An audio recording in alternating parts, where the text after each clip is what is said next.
Sky,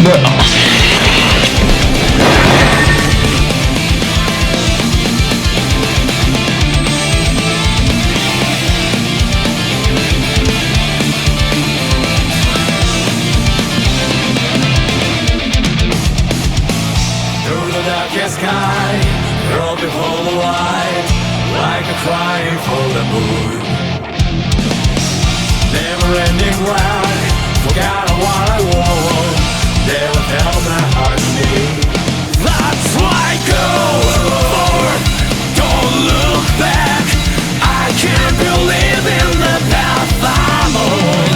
Faith, pride, so what do I have to be?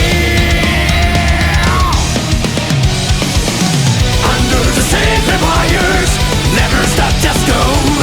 I don't care how many more gotta get. Alright, what's good guys, welcome back to the day 3 of the Zero to Hero challenge. Now a lot happened since yesterday and let's actually talk about it. So if you check here, we have 58 exalts, just about 2 exalts in chaos, and we have a bunch of reads, a bunch of sheep sets to sell. So the whole thing is just about 85 to 90 exalts.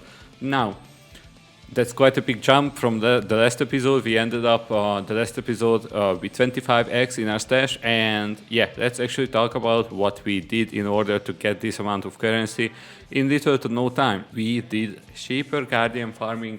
If you check the right side of the screen, the strategy was to bulk buy Shaper Guardian maps for like 12C each. Sometimes I had to pay 13, 14, but most of the time you can actually buy these for 12C each relatively easily. I'm not gonna go into the math of how everything adds up. I'm gonna save that for the last episode just because I'm hoping to finish this challenge by the end of day 4, and then I will go super in depth on what you can expect and how much currency you can make, how much you need to invest, and so on and so forth. All you need to know is you can make just about 5 exalts an hour with this strategy, even on relatively low investment in your gear. The TLDR is you run the 4 Shaper maps, Maven witness every single one of them, and then you do the invitation, the formed, and kill them again. Basically that's the strat.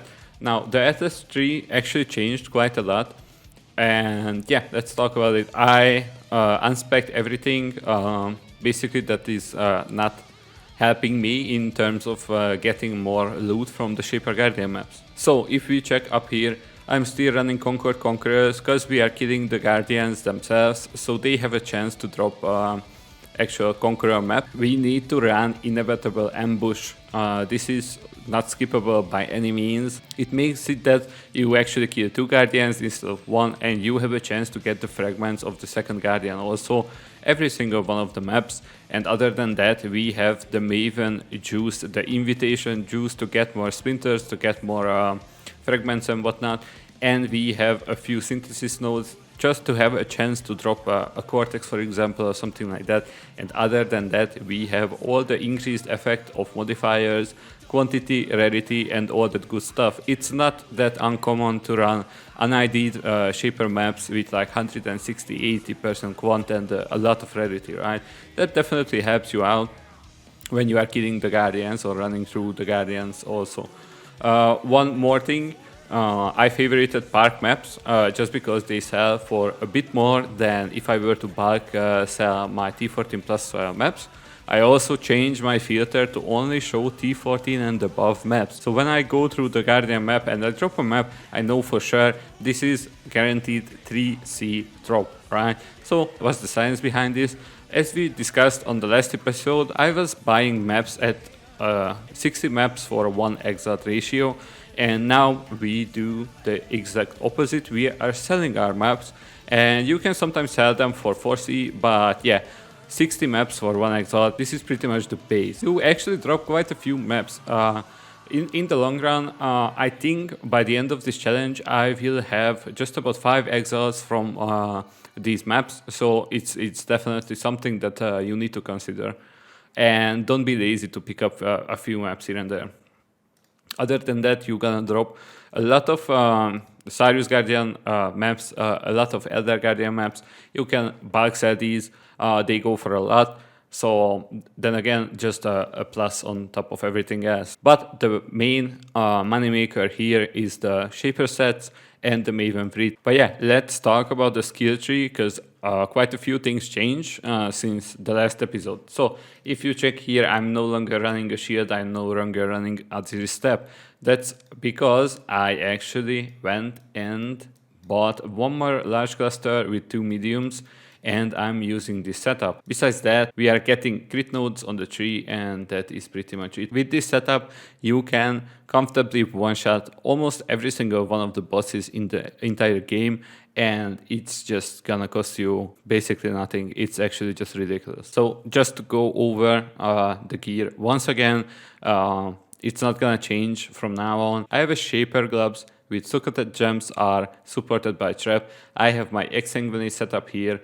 I just have a random boots with 30 ms and some resist. Here I have cast on that portal. This is really important. You're gonna die a lot. A Skin of the Lords with the seismic trap setup and 2 CIPs. Now, what's important is the devouring diadem. This allows you to have more auras on you just because of the reservation efficiency. And readership's price. And now, I talked about this last episode. I'm gonna talk about it this episode also.